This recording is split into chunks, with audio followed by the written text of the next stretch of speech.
Bonjour à tous. Bonjour. Bon, top. Je suis en train de me dire que Myriam me rappelait à quel point je devais faire des cauchemars la nuit. C'est terrible. J'avais pas du tout prévu ça comme intro, mais en tous les cas, merci de nous accueillir, c'est sympa. Je pense qu'on est assez content avec Adrien là, de venir vous parler aujourd'hui de ce qu'on a fait, de ce qui nous a occupé pas mal sur l'année 2023, sur cette question de comment on amène de la clarté dans un SI en mouvement, même en gros mouvement. Du coup, je crois qu'avant de commencer, on va s'introduire. Donc moi, Romain, VP chez Decathlon et puis Head of Archi Engineering. Voilà, ça fait 11 ans que je suis chez Decat et comme la tradition le veut chez Decathlon, je fais du squash et je fais du snowboard qui sont un peu mes sports passions. Voilà. Adrien. Moi, on va commencer par le sport. Je fais du marathon et je suis en plein entraînement en ce moment. Donc, de la force, si vous m'en donnez, je veux bien. Et quand je suis chez Octo, le reste du temps, je fais des choses autour de la gestion de production, du run, du craft. On va parler de SRE aussi, pas mal de choses. Et puis notre histoire qu'on va raconter, c'est un truc qui a commencé il y a 1 an, quasi jour pour jour en fait. J'ai regardé l'agenda. On y était quasiment là en mars l'année dernière. Voilà, donc pour introduire le sujet, donc il y a les conf cool, celles qui commencent par des trucs incroyables, qui ont des pitchs de ouf, là, du genre oh là là, je marche dans la rue, je me suis fait percuter par une voiture, je suis tombé dans le coma, je me réveille, je fais une expérience de la matrice, je me réveille 12 mois après, je parle 3 langues, il y en a 3 qui avaient disparu complètement, et là je vais vous faire la conf de comment libérer votre potentiel de cerveau. Et c'est pas notre conf. Voilà. Donc si c'était ça que vous voulez chercher, c'est pas ça qu'on a trouvé aujourd'hui.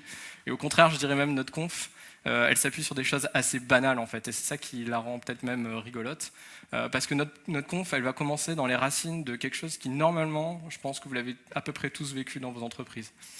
Vous savez, ce moment-là, vous êtes dans une boîte, vous êtes dans une réunion, et puis dans cette réunion-là, vous parlez d'un sujet qui est un peu complexe. Et puis vous vous dites, puis vous êtes en train d'échanger, puis c'est un peu poussif, puis on n'arrive pas à se mettre d'accord, puis on sort de la réunion, on se dit, oh là là, mais s'il voyait ce que je vois au quotidien, mais jamais il aurait dit ça, quoi. Et puis c'est bien parce que ce message-là, on le pense des autres, puis aussi les autres le pensent de nous. Ouais. Et puis on arrive à ce truc un peu mou à la fin, là, où on se dit, si on savait échanger ce moment-là, là, ça aurait pu changer quand même pas mal de choses dans cette discussion, dans l'efficacité, dans la façon dont on prend nos décisions. Et c'est vraiment un peu le trigger très banal en fait qu'on essaye de fixer et sur lequel on s'est engagé en 2023 chez nous, chez Decathlon, avec Adrien. Donc voilà, donc on vous propose, en fait finalement c'est un voyage dans ce qu'on a trouvé d'intéressant pour fixer ce problème-là. Exactement.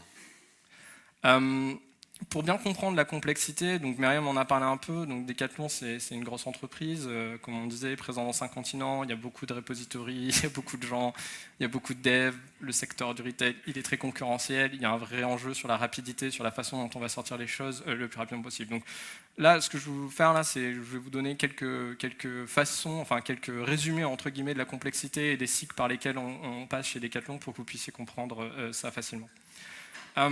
Le premier slide dans lequel je vais passer, c'est un espèce de résumé des cycles à travers lesquels Decathlon est passé ces dernières années. Donc, je le résume un peu fort parfois, mais on conviendrait que ça tient en un slide et c'est plutôt pas mal. Du coup, on avait 4 grandes phases. Donc, j'ai pris une première phase de 1976 au début des années 2000 qui correspond en fait à l'émergence de Decathlon, la création du retail. Et niveau tech, il n'y a pas grand chose à se mettre sous la dent à ce moment-là, sinon qu'on commence à poser les prémices chez nous d'un modèle duplicable. Donc on commence à créer nos propres ERP, par exemple magasins, des choses comme ça, etc. Bon, pas grand chose à en dire, mais du coup ça pose quand même une base sur le fait qu'on va se dupliquer et que ça va être quand même un axe fort de notre développement. La deuxième phase, elle commence au début des années 2000, le e-commerce arrive, personne ne l'a loupé ce truc-là, et avec ce truc-là vient une prophétie qui était que du e-commerce au retail, il n'y en a qu'un qui survivrait, et du coup ça va avoir un impact assez fort sur nos architectures, parce qu'on va créer nos systèmes d'information vraiment siloté, quoi. C'est-à-dire qu'on aura un monde de magasins, un monde du e-commerce, on verra bien qui survivra à la fin. On arrive au début des années 2010, vous ne l'aurez pas loupé, la prophétie, elle ne s'est pas réalisée. Et du coup, ce qui se passe, c'est que surtout on a créé un vrai gros problème qui s'appelle le client supporte tous les problèmes de silotage qu'on a bien créés là précédemment. Et donc du coup, on vise à changer ce truc-là. Donc c'est le 3e bloc de cycle qu'on va vivre, début des années 2010. Et donc chez nous, c'est ce qu'on appelle le projet de e-commerce, qui a vraiment pour vocation de structurer autour de 2 grands systèmes, 2 grands ERP qui vont structurer un peu notre entreprise, celui de la supply, celui du cross-commerce, ou en tous les cas de l'omni-commerce. Et ça va être un moment important pour Decathlon, parce que ça va être un moment aussi qui va être doublé d'une forte accélération du déploiement à l'international. D'accord ? Donc il faut imaginer qu'au début des années 2010, Decathlon, on est à 35 ans de vie, quelque chose comme ça. on est à 25 pays, je crois, en termes de déploiement. Les 5 années qui vont suivre, on va déployer 35 nouveaux pays. Et puis ça va continuer un peu. Mais du coup, cette accélération en 5 ans, ça a plusieurs effets. Bon, alors c'est super chouette d'un point de vue business model, d'un point de vue moindre dépendance, par exemple, au business model traditionnel qui était celui de la France. En revanche, le problème, c'est que plus on déploie de pays, moins il y a de pays à déployer. Donc ça, c'est un petit peu pas un problème. Et donc on sait que les relais de croissance de demain, ils vont pas être dans la duplication comme c'était le cas par le passé. Et donc là, on se dit, début des années 2020, il va falloir qu'on trouve autre chose en fait. Il va falloir qu'on explore une autre façon de créer de la croissance. Et là, on s'oriente vers quelque chose qui est qu'on pourrait appeler de la plateforme en fait, avec une économie qui sera radicalement différente, qui ne sera pas nous sur nous, c'est-à-dire notre modèle dupliqué partout, mais plutôt un modèle du type interaction avec tous les acteurs de la chaîne, avec beaucoup plus d'incertitudes, etc.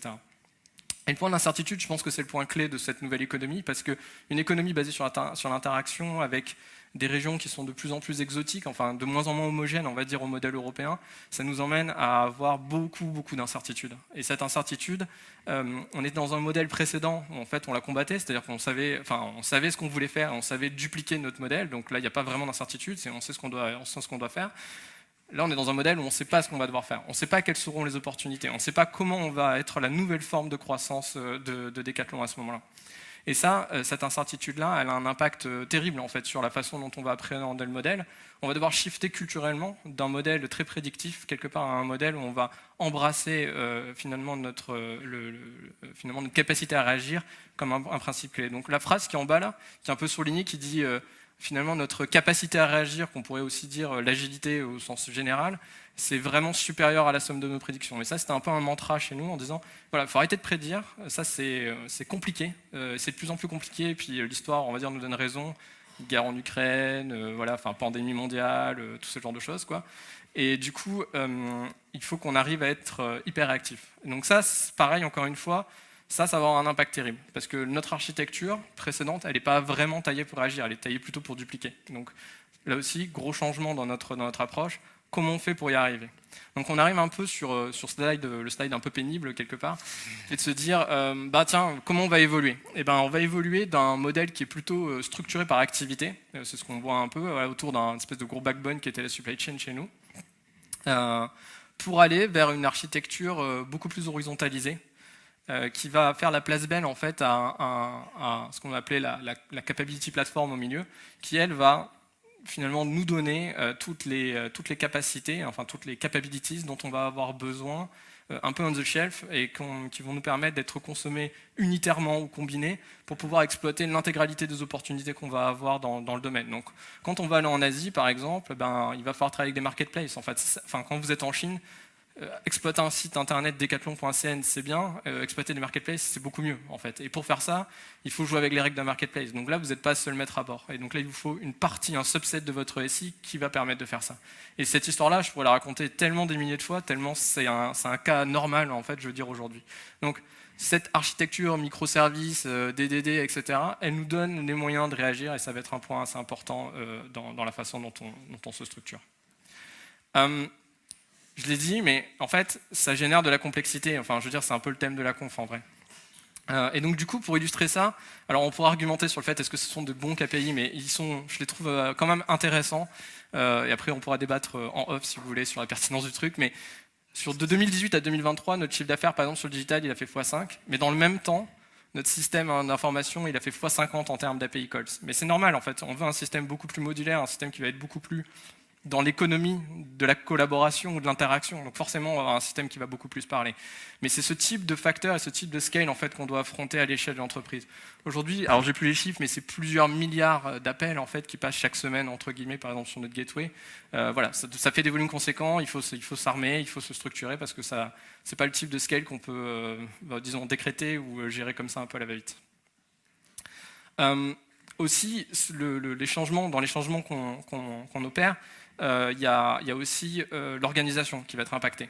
Alors l'organisation, c'est pareil, c'est un slide que je maintiens aussi depuis que je suis arrivé chez Decathlon, qui vise à expliquer un peu quels sont les grands cycles en termes d'organisation humaine. par exemple, notre modèle dominant avant 2013, c'est plutôt celui-là, c'est une grosse team, un gros software. Voilà, c'est un peu le modèle dominant.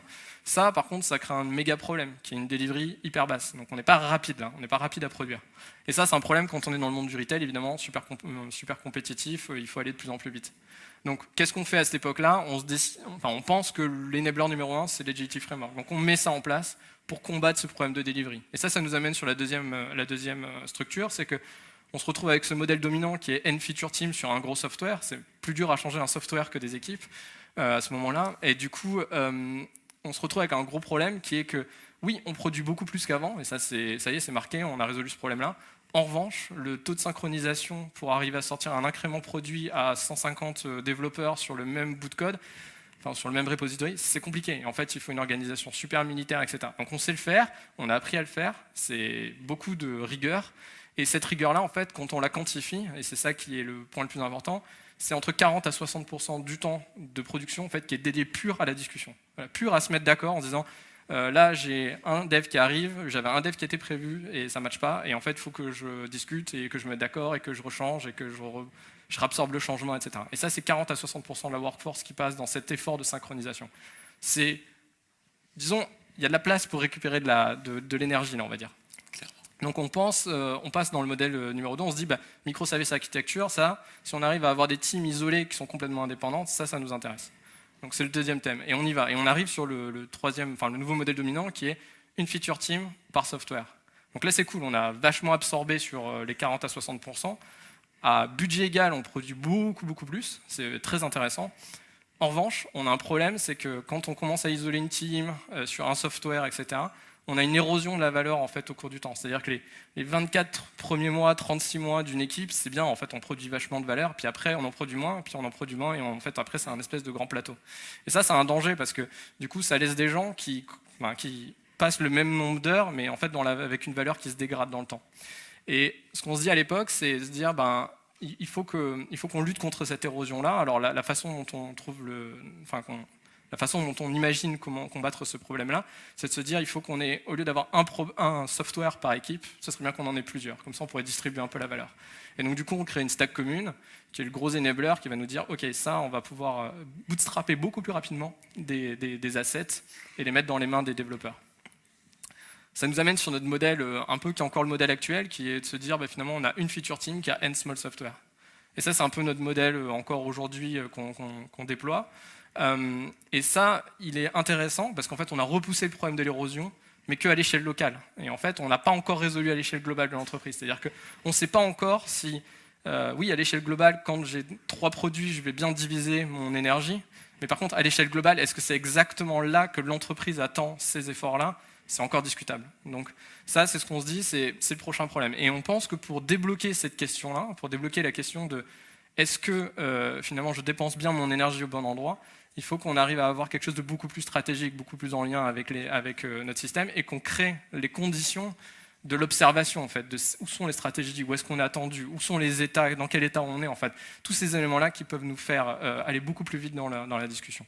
Et ça nous amène sur le dernier modèle, qu'on espère en faire quelque part, et c'est celui qu'on essaie de mettre en place, qui est N-Feature Team, N-Small Software, qui est en fait le rêve, quelque part, la vision, c'est de se dire, voilà, on a des équipes qui, au quarter, on peut les re-regarder, on peut dire, ok, on se déplace, on migre, on fait migrer des gens, des équipes, des organisations, pour répondre aux besoins beaucoup plus rapides qu'on a, enfin, en tout cas, de plus en plus rapides qu'on aurait. Voilà, et donc ça, c'est vraiment notre organisation, c'est comme ça qu'on la raisonne, quelque part, quand on regarde chez nous. C'est comme ça qu'on voit la notion de clarté qui commence à émerger dans les réflexions. Exactement. Et là-dedans, il y a le rôle de l'architecte.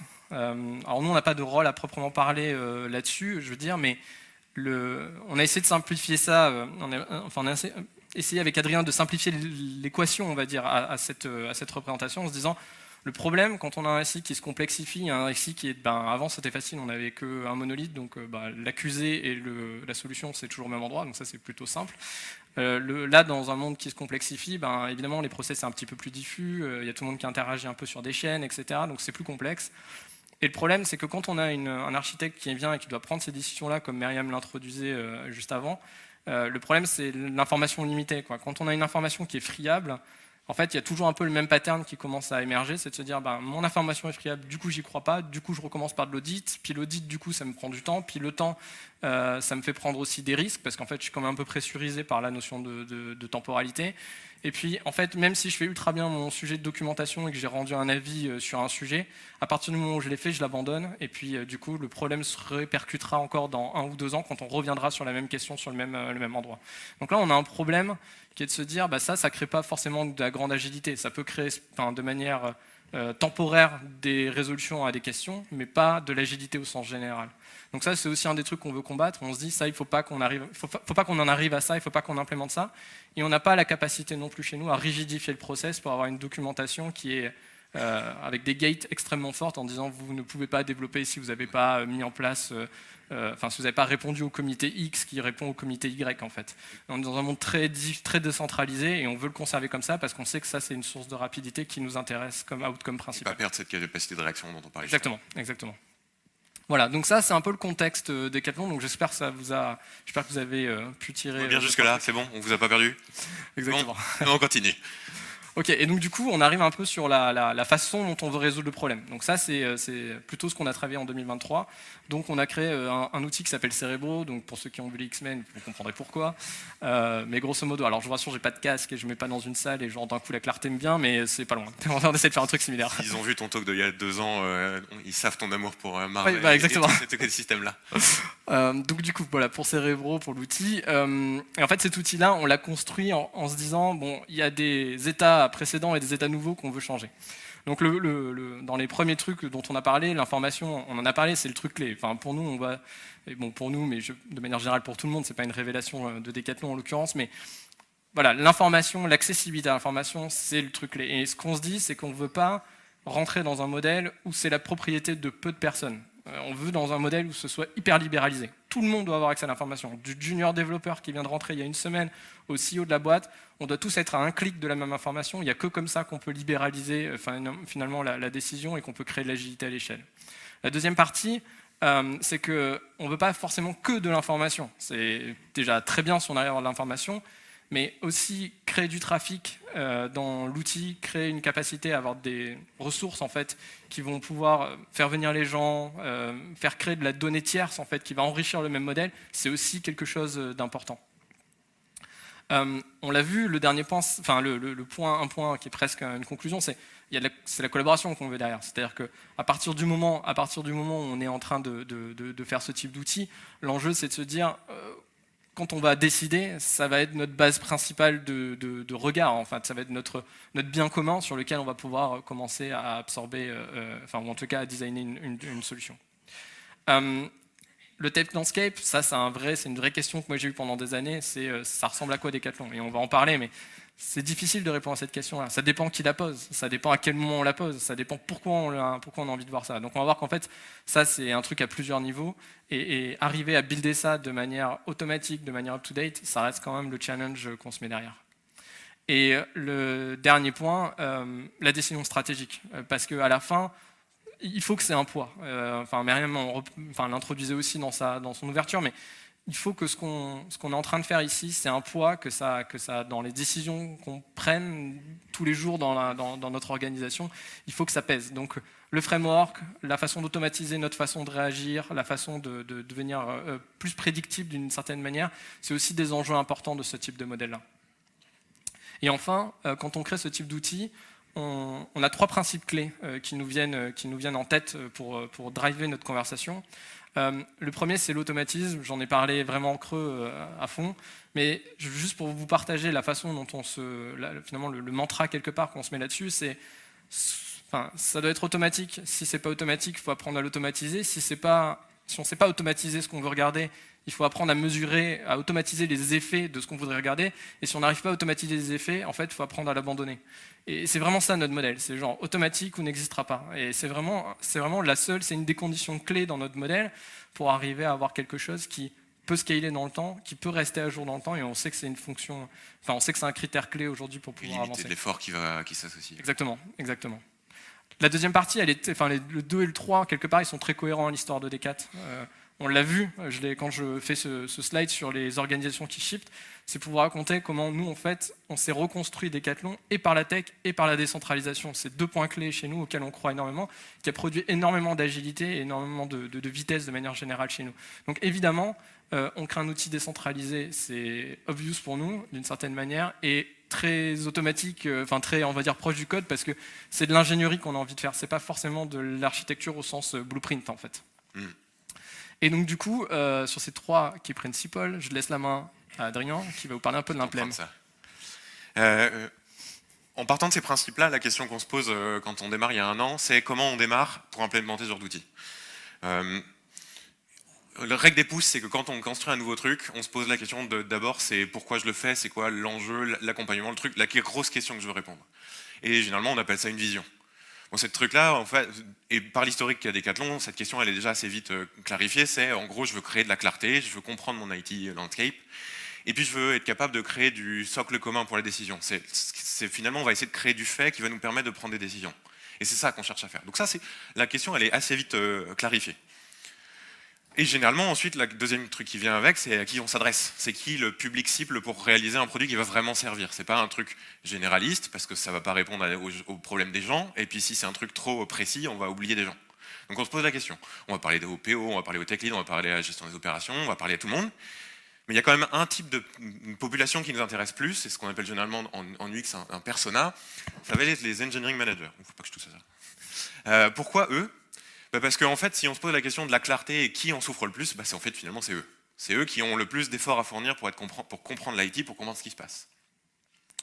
Et puis après, il reste une dernière question, c'est je mets quoi dans ce produit-là? Une fois que je sais à qui je m'adresse et à peu près quel est le problème que je veux résoudre, et là on a un énorme problème, on ne sait pas.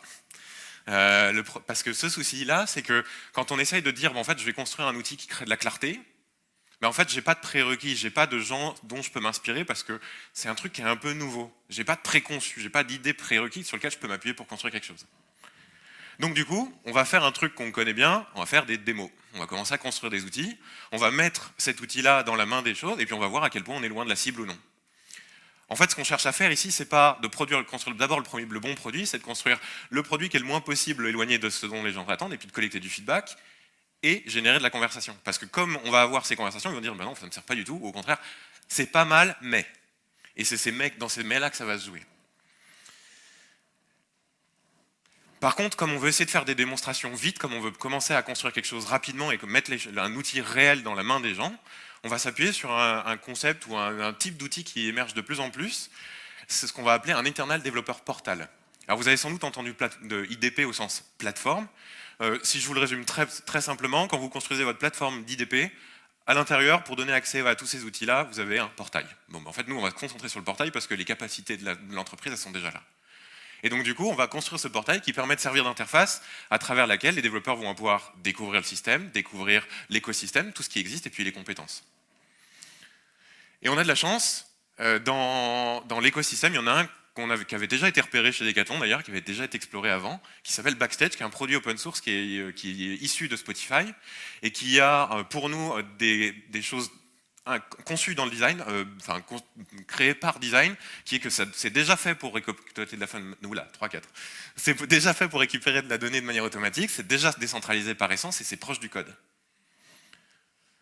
Par contre, quand on prend un peu de recul sur le problème qu'on essaie de résoudre, il y a quand même des choses qu'il ne faut pas qu'on oublie, parce qu'on s'est concentré sur un type de persona, on s'est concentré sur quelques questions qu'on veut poser, mais en fait, on veut que l'outil soit prêt à répondre à un ensemble de perspectives. On a envie que l'outil puisse permettre de voir mon système, poser des questions, le découvrir par l'angle du business, les risques, les profits, les opportunités que je peux trouver. Mais je veux aussi être capable de voir les domaines. C'est quoi les grands pans de l'activité de Decathlon Digital et de Decathlon qui font que, en fait, ça produit de la valeur, ça crée des revenus, ça crée de la valeur. Et tout ça, ça s'appuie sur des composants, des services qui consomment entre eux, qui discutent, qui évoluent, qui ont des sujets. Et puis, il ne faut pas qu'on oublie la technologie, parce que c'est la technologie qui drive le reste. Et puis finalement, si on essaie de construire et comprendre comment le système il est, c'est ce qui est en prod et c'est les outils, c'est les ressources, c'est les API qu'on a développées qui parlent pour la production. Donc c'est ça qui compte. Donc il faut qu'on parte de là. Et finalement, c'est parce qu'on est capable de passer à travers toutes ces couches-là qu'on va être capable de faire du contexte. Et c'est ça qui va nous permettre de driver nos décisions. Du coup, on va faire une approche qui est très bottom-up. On va partir des faits qui sont produits tous les jours. Ici, on parle de ce qu'on va appeler des sources de données brutes, qui vont être le résultat de notre activité. On parle de GitHub, on parle de Swagger, on parle d'API Management, qui permettent déjà d'être un peu un proxy sur qu'est-ce qu'on construit en tant que développeur, en tant qu'organisation. On va aussi s'appuyer sur des choses qui exploitent déjà un peu ces sources de données, mais qui sont déjà des outils un peu spécialisés qui vont commencer à nous prémâcher un peu le travail en nous disant j'ai déjà des outils qui me donnent de l'analyse un peu spécifique. Sonar, il peut être un bon proxy pour me dire je parle de qualité, je parle d'entretien du code. Quapi, qui est un outil interne, il donne déjà un peu d'informations sur mon design d'API. Donc je suis déjà capable d'avoir une première analyse. Et à partir de ça, je peux commencer à construire un framework complet qui va aller toucher à comment je gère mes opérations. Parce que si j'ai accès à des SLO, par exemple, je peux voir comment j'opère ma prod. Je vais avoir des accès sur comment mon infrastructure se positionne, s'organise. Je vais pouvoir parler de sécurité, je vais pouvoir d'assessment. Et tout ça, ça me permet de donner une vision plus complète de mon SI. Parce que mon SI, c'est pas seulement le code, c'est pas seulement l'API, c'est tout ensemble et à la fois combiné. Et puis à la fin, on a dit on ne veut pas oublier aucune des dimensions de notre organisation, et donc du coup, il faut qu'on donne une vision plus globale, plus holistique, qui va aller toucher à des graphes de connaissances, à de l'architecture, à des parcours utilisateurs, qui eux se rapprochent d'une vision un peu plus générale. Et ce qui est intéressant dans ce genre de truc, quand on fait l'exercice, c'est qu'en fait, dans vos organisations et chez Decathlon, en fait, ce genre de données, elles existent déjà souvent, notamment je pense aux sources de données, mais les outils existent déjà, sauf que souvent ils sont fragmentés, et c'est là qu'on commence à avoir des conversations d'architecture en se disant comment on les ramène un peu tout ensemble. Comment on les valorise, ces trucs qui existent déjà. L'enjeu, c'est pas de tout reconstruire à zéro pour essayer de créer ce genre d'outils, mais pas du tout, on va valoriser ce qu'on a, plutôt. Et puis, tout à l'heure, je disais, une roadmap, c'est compliqué à construire. En fait, il y a une autre façon de représenter un peu un produit aussi foisonnant que ce qu'on a essayé de faire, c'est la notion de mind map. Alors, je suis bien conscient que vous n'êtes pas capable de lire ce qui est écrit, c'est exprès. Hein. Par contre, ce qui est intéressant de se dire, c'est que si je valorise les sources de données qui sont à l'extérieur de mon graphe, je crois que je peux mieux faire des petits trucs comme ça. En fait, si je discute avec les gens qui produisent ces données ou les outils, etc., je peux commencer à faire un exercice d'alignement, à faire un exercice d'architecture et progressivement faire émerger de nouvelles dimensions. Faire valoriser les données pour leur donner une nouvelle forme et une nouvelle collaboration. Et faire émerger des compréhensions du système. D'ailleurs, il y a des sujets intéressants, c'est que généralement, vous allez trouver des choses qui ont le même nom, mais qui ne parlent pas de la même chose là-dedans. Donc c'est là où l'exercice d'architecture devient un peu difficile. Et rigolo à la fois.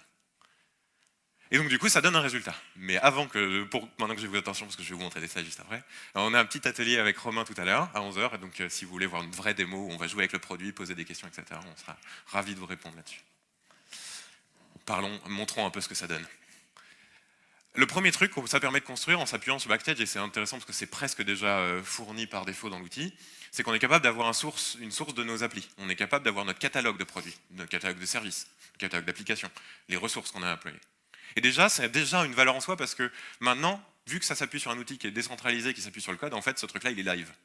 Alors c'est assez commun d'avoir ce genre de liste d'applications, ce genre d'outils dans des Excel, dans des outils qui permettent de faire ça, parfois spécialisés. Mais la question c'est, est-ce que c'est à jour? Est-ce que j'arrive à l'entretenir? Est-ce que le process pour le mettre à jour, il n'est pas trop compliqué? Bon bah là maintenant on sait répondre à cette question et déjà en soi c'est pas mal. Et puis en plus ça donne quelque chose aussi intéressant là-dedans, c'est que en fait ce truc-là ça permet de lier déjà des applications, des concepts à du code. Donc déjà j'ai un peu pas perdu cette dimension et ce lien qu'on voulait construire. Et puis ça commence à construire aussi des outils qui permettent de créer des cartes d'identité de mes composants, de mes outils, de tout ce que je produis. Donc je commence à avoir une façon de parler de mon écosystème et de mon archi de la même manière. Et puis ça permet de découvrir rapidement ce qu'on produit. Sauf qu'on disait, on veut oublier personne. Effectivement, on construit pour de l'architecture, pour donner de la clarté, mais en fait, on veut que tout le monde puisse se saisir de l'outil, et donc du coup, on va fournir, par défaut dans ces outils-là, de quoi observer l'organisation et de pouvoir m'en servir au quotidien. Donc on va créer, par exemple, là on a un des gros produits de Decathlon d'ailleurs, qui permet une vision qui donne un peu d'informations sur les relations. Cette API, elle est exposée par qui, elle dépend de qui, quelle équipe la produit, etc. On va avoir des choses autour de, elles sont où mes PR sur GitHub? Elles sont dans quel état? Ma CI/CD. Je vais être capable d'accéder aux décisions d'architecture. Bon, c'est pas très lisible, mais il y a un onglet pour lire ça. Je peux même voir la documentation de l'API directement depuis ce truc-là. Et ça a deux effets hyper intéressants pour nous, c'est que d'abord, ça crée du trafic, ça veut dire que les gens peuvent venir regarder et nous faire des remarques et s'en servir, et s'en saisir, et rendre cet outil aux développeurs et aux gens qui vont s'en servir. Donc ça crée de la conversation, ça fait générer de nouvelles idées, on peut rajouter de nouvelles choses. Et puis il y a un deuxième truc qui est hyper intéressant, c'est que si je veux savoir à peu près ce que font les autres, les équipes qui sont à côté de moi, en fait, je peux aller leur parler, mais du coup, il faut que je les trouve, il faut que je sache qui c'est, il faut que je trouve un mail, etc. Bon, là, j'ai déjà une première porte d'entrée pour savoir qui contacter, quelles sont les décisions qu'ils ont prises, c'est quoi les technos sur lesquels ils s'appuient, ce genre de questions-là dont je n'ai pas nécessairement besoin d'interaction très forte pour les avoir. Et si tout ça c'est fourni avec un process d'onboarding, en fait, on peut déjà avoir toutes ces infos très rapidement. Ouais, et c'est un bon commentaire que tu fais parce qu'il y a un des trucs, petite anecdote comme ça que je partage, j'avais pas prévu, mais ça me faisait terriblement penser à ça. C'est que ce qui est en train de se passer de manière plus simple, c'est qu'on peut se partager un produit dans un chat en donnant l'URL. Et en fait, en vrai, ça, on savait pas faire avant. Avant, quand on parlait d'un produit, il fallait un peu le décrire par chat et dire oui, tu te souviens du produit X là, Il fait ce genre de choses. ce truc exactement. Et voilà. Et en fait, c'était un peu compliqué. C'est-à-dire qu'en fait, c'est un peu diffus. Il faut le raconter dans le chat. Aujourd'hui, tu fais URL, copier-coller, hop, t'envoies et tu dis tiens, regarde, c'est bizarre ce qu'ils font. Voilà.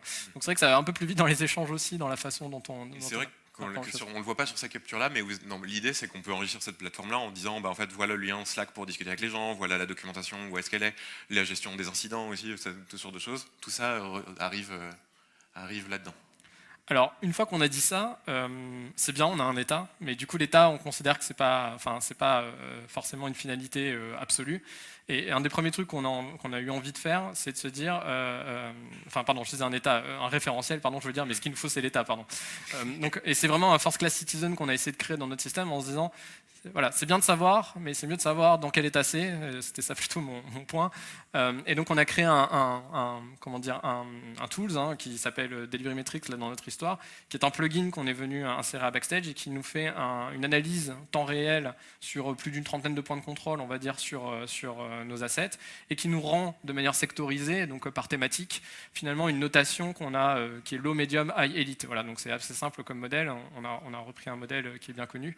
Et avec ça, en fait, du coup, on a une vision instantanée, live, courante, de notre système, nos SI, nos produits sont dans quel état. Donc en fait, là, c'est beaucoup plus simple pour aller regarder une organisation, elle produit quoi, comment.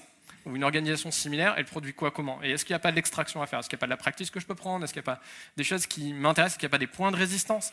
Et les points de résistance, il ne faut pas le voir comme forcément des gens qui résistent, genre village gaulois. C'est aussi des gens qui en fait, n'ont pas forcément un savoir développé, par exemple, sur une branche particulière d'une activité. Donc, par exemple, la sécurité, c'est un point un peu d'expertise. Donc, finalement, s'il y a une résistance, si nos KPI sont en tous les cas un peu rouges à un endroit, peut-être qu'on doit aller mettre de la formation à cet endroit-là. Et donc, on devient beaucoup plus chirurgical. Et on va en reparler dans les démos, etc. Mais même quand on fait de l'audit de process, le piège dans lequel on tombe quand on n'a pas ce genre d'informations, c'est d'auditer tout le process, en fait, justement. Et en fait, quand il y a des choses qui vont bien, il faut les laisser un peu tranquilles. En tous les cas, c'est pas l'endroit où on doit envoyer le missile chirurgical, pour reprendre une vieille référence.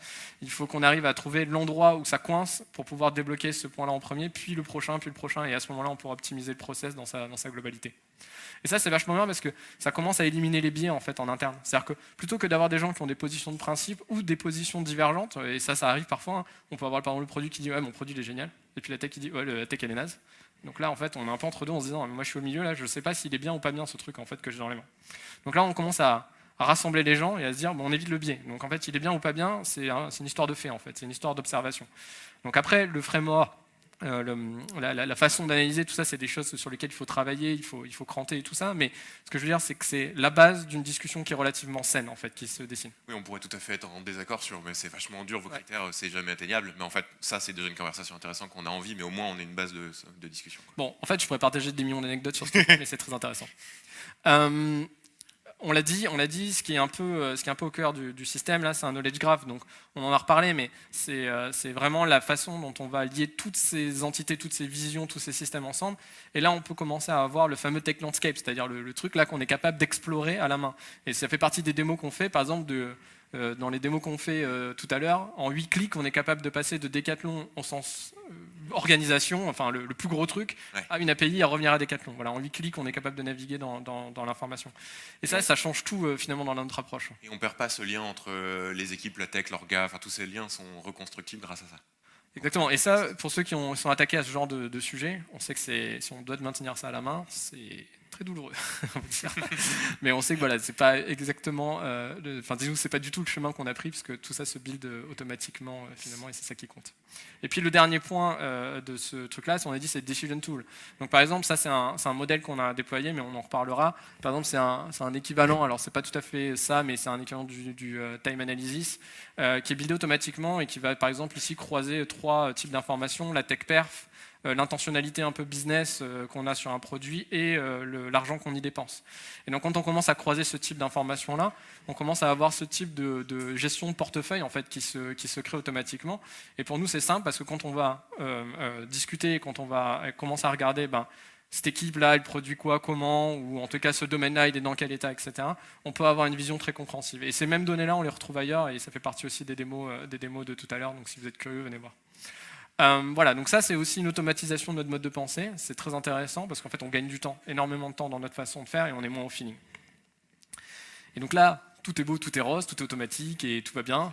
Et en fait, la vérité c'est que pas tout à fait, puisque si on n'administre pas et si on ne fait pas de ces outils-là et de cette façon de faire finalement le cœur de notre modèle opérationnel, et bien à ce moment-là, je pense qu'il y a quand même un risque que ça s'érode quand même dans le temps. Donc pour nous, c'est une décision, et là c'est plus sous l'angle managérial qu'on le prend, mais pour nous c'est un truc assez clé, c'est de se dire, quand on va travailler, raisonner et qu'on va faire des revues ou qu'on va prendre des décisions, en fait, on va s'obliger à partir de là. Et donc c'est la règle d'or en fait quelque part dans notre modèle. Donc par exemple, on a un exercice qui s'appelle les Quarter Engineering Review, donc on va en profondeur les domaines d'ingénierie et on regarde tout ce qu'ils font, comment ils le font. On part de là. En fait, les questions et la façon de faire, c'est screenshot pratiquement de l'outil. Et c'est ça notre point de départ. Et c'est important parce que d'abord, ça nous oblige à passer à travers, ça nous oblige à nous poser les questions du genre ah oui, mais ce calcul-là, il n'est pas bon. Bon, ok, donc il faut qu'on le fixe. En fait, c'est ça la vraie question. C'est pas de savoir s'il n'est pas bon, je l'abandonne. Non, c'est s'il n'est pas bon, j'essaie de le fixer ou de me tendre vers quelque chose qui est plus représentatif. Et pour nous, on va beaucoup plus vite à l'essentiel. Quand on préparait le talk avec Adrien, j'en parlais, mais avant, regarder en profondeur un domaine, alors ces domaines, ça peut être 150, 200 personnes, ça prenait pas loin d'une journée en fait. Il fallait parce qu'il y a beaucoup de choses à parler entre les projets, l'ingénierie, la réduction de la dette. En fait, typiquement, il y a beaucoup de choses à couvrir. Là, on est passé à 1h30 et je dirais que dans 1h30, on est assez tranquille en fait. C'est-à-dire que grosso modo, on va beaucoup plus vite. Et c'est beaucoup plus simple. Et c'est beaucoup plus sain aussi dans la discussion parce que c'est aussi unfair d'avoir des équipes qui potentiellement parlent moins bien de choses qui sont super bien et des équipes qui parlent ultra bien de choses qui sont pas bien. Voilà. Donc ça permet aussi de niveler aussi la conversation, à se dire, ok, on sait vraiment ce qui est bien et on a au moins quelque chose qui peut nous donner une baseline faite commune. Donc important.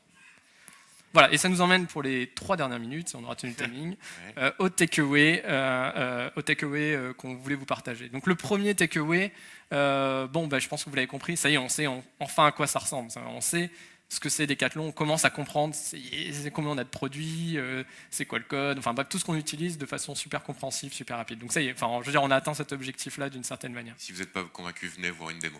Ok, on pourra en reparler.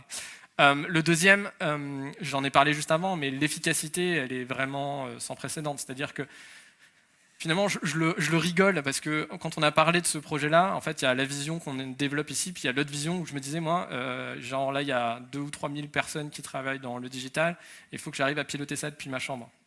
Et ça, c'est compliqué en fait, mais il faut être super efficace pour faire ça. En fait, il faut avoir accès à plein de trucs. Et aujourd'hui, c'est beaucoup plus facile à faire. Aujourd'hui, vraiment, je peux le piloter depuis ma chambre.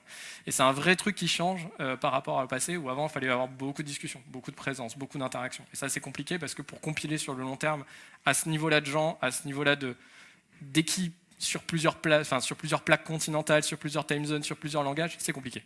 Donc là, en fait, on arrive à le faire et ça change quand même vachement la donne. Le troisième point, c'est qu'il y a encore de la place pour parler de développeur expérience. Alors, ceux qui, parmi vous, ont déjà entendu parler de Backstage, vous pouvez vous dire, tiens, c'est marrant, ils n'ont pas parlé de scaffolding ou de génération de nouvelles applis à partir de templates, ce genre de choses, qui sont le propre de ce genre d'outils, et c'est pour ça qu'ils sont généralement connus et pris en premier. Là, le sujet, c'était de se dire, quel est l'exercice le plus difficile qu'on doit tacler en premier pour être sûr qu'on va dans la bonne direction, et c'était cette histoire de la clarté. En fait, on sait que l'outil Backstage et puis ses équivalents sont faits pour construire des golden pass, comme on dit parfois, des applications qui permettent de générer générer de nouveaux trucs. Et on savait qu'on saurait le faire, ce truc-là. Donc en fait, c'était pas le sujet. Par contre, il y a beaucoup de choses à dire pour rendre cet outil-là encore plus au service de la développeur expérience dans Decathlon. Il y a un autre truc aussi, c'est que, et je l'ai dit en creux sur les quelques slides, notamment sur la mind map, c'est qu'en fait l'exercice, c'est pas je mets l'outil et ça va marcher, c'est en fait tout ce qui se passe, c'est à la fois ce qui s'est passé dans le passé, tous les outils, tous les efforts, toutes les initiatives qui existent à peu près partout dans l'organisation et avec lesquelles il faut interagir. Et puis il y a tout l'exercice d'aligner les gens dans cet enjeu commun de donner ce portail qui te permet de profiter de ce que j'ai fait déjà. Et en fait, l'exercice d'architecture, il se situe en fait finalement dehors de l'outil. Et c'était ça l'exercice, la partie la plus difficile de l'exercice. Et le dernier point, enfin le 5e point, avant que je te repasse la parole, c'est que finalement, une fois qu'on a fait ça, une fois qu'on a respecté nos 3 piliers, nos 3 principes qu'on a évoqués tout à l'heure, en fait, le scaling, il est presque sans coût additionnel. Rajouter de nouveaux produits, onboarder de nouvelles API, ajouter de nouveaux repos, consulter plus de code, en fait, ça ne prend pas plus d'efforts. Parce que tout est déjà automatique, tout est déjà fait, ou en tout cas avec un effort vraiment tellement minimal que, en fait, à chaque fois qu'on discute, il y a plus 10, plus 20, plus 15 produits qui ont été créés sans vraiment plus d'entretien que juste en parler de temps en temps. Et donc, du coup, on commence à vraiment voir à l'échelle. Quand on a commencé les onboarding, on avait dit, je crois qu'il y en avait 70 au onboarding, là on est à 290 hier soir, je crois. Bon, voilà, ça continue tout seul. Et le dernier point, et c'est un point important, c'est que le sujet, on en a parlé, mais la tech perf et tout ça, c'est un first class citizen dans notre approche. Mais l'enjeu, c'est pas d'emmener cet outil-là comme un outil de sanction. Je pense que c'est un point qui mérite d'être réabordé. Parce qu'on ne vient pas dire parce que t'es low, j'ai un coefficient magique qui crée ton salaire d'après en fait. C'est pas du tout comme ça que ça marche. Il y a plein d'histoires de contexte, il y a plein d'histoires de pourquoi on est dans la situation dans laquelle on est, quelle est la trajectoire de rémission en fait de quelque chose. Et ça, c'est les vraies bonnes conversations. Et c'est les vraies bonnes conversations qu'on a envie d'avoir. On n'a pas envie d'avoir des gens qui rapportent des faits, qui mettent énormément de temps à rapporter des faits qui sont non homogènes de BU en BU par exemple. On a envie d'avoir les conversations de est-ce que ce qu'on a, c'est bien? Est-ce qu'on est content de ce qu'on a? Et si on n'est pas content, comment on le fixe? Et ce n'est pas une histoire de sanction. Au contraire, je pense qu'on pourrait même arriver à se dire qu'on va valoriser encore même mieux les efforts des gens pour résorber des problématiques qu'on a au long cours sur certains systèmes. Voilà. Et on en est arrivé au bout du temps. Merci pour votre écoute.